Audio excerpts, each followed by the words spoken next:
Баршаңызға сәлем. Бүгін жареный манты, яғни қуырылған мантының рецептімен бөлісетін боламын. Соңына дейін менімен бірге болыңыздар. Менің каналыма тіркеліп, лайк басып, комментарий қалдырыңыздар. Алдымен қамырын илеп аламыз. Онға тұз салып, жұмыртқа салып, су қосып, қатты қамыр илейміз.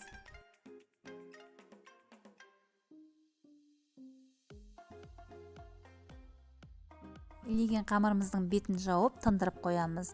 Енді салмасын дайындаймыз. Тартылған етке жуа, татымына қарай тұзы мен бұрышын салып, араластырып аламыз. Қамырымызды бірнеше бөліктерге бөліп аламыз.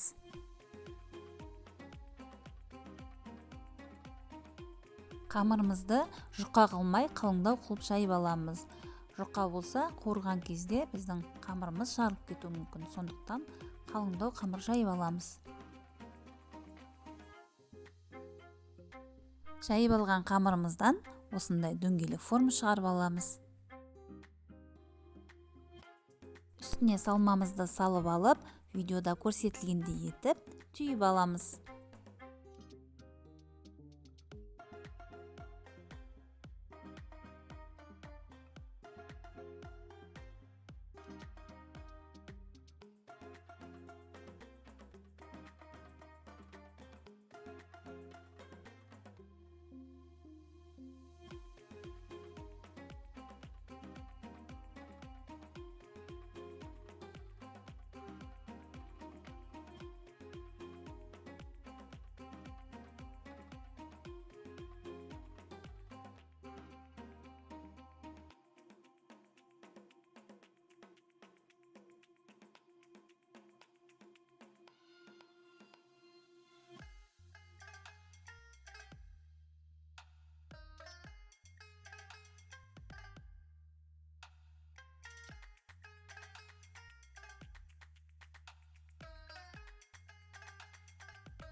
Түйіп алған қамырымызды қызып тұрған майда қызартып қуырып аламыз.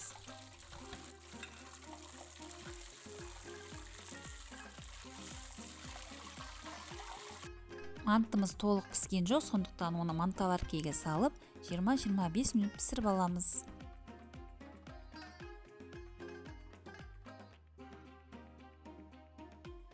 Мантымыз дайын болды.